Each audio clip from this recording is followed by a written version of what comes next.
I get itchier scrolling through a sea of glossy laptop ads, each one promising buttery smooth frame rates and a silent fan, only to end up with a machine that chokes on a single Fortnite match or sounds like a blender in a quiet CAF.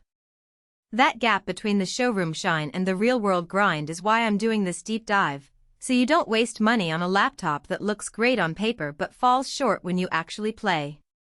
Link is in the description if you want to check the product details on Amazon. The ASUS Vivobook 15 that I'm looking at today tries to bridge that gap by packing an Intel Core i9-13900H, 48GB of RAM and a massive 2TB SSD into a 15.6-inch chassis.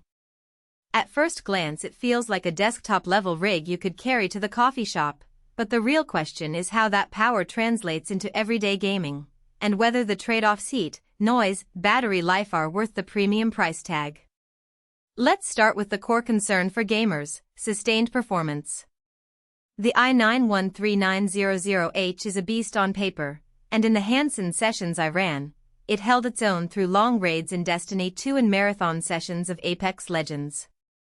The 48GB of DDR5 memory meant I could have a dozen heavy apps open: Discord, OBS, Photoshop, while still keeping frame rates above 70 frames per second on high settings.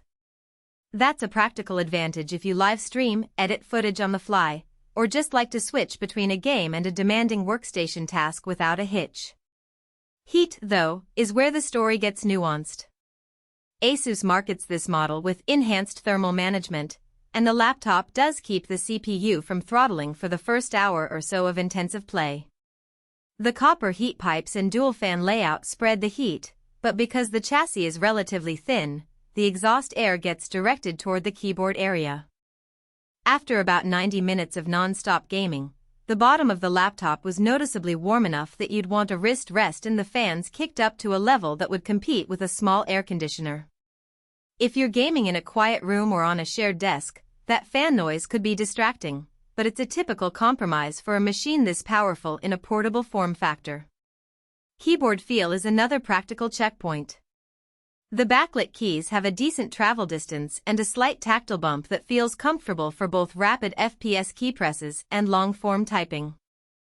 The integrated fingerprint reader sits just below the spacebar, which is convenient for Windows Hello, but the key layout isn't quite as aggressive as you'd find on a dedicated gaming brand like Razer or SteelSeries.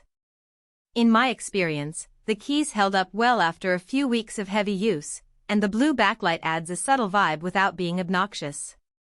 Display quality matters a lot when you're staring at a 1080p screen for hours.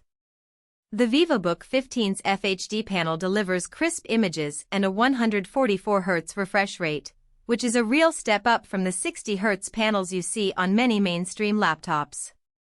The colors are fairly accurate out of the box, though you'll probably want to tweak the gamma if you do color-critical work.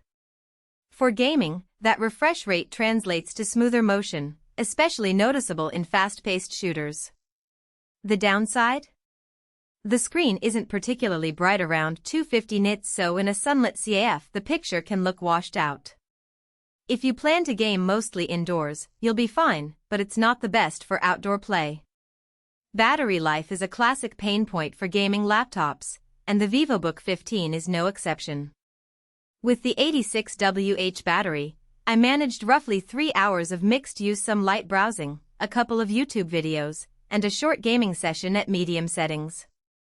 Push the graphics higher and the battery drops to under 2 hours.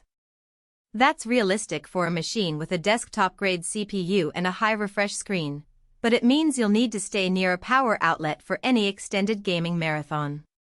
Portability is where this model feels like a compromise.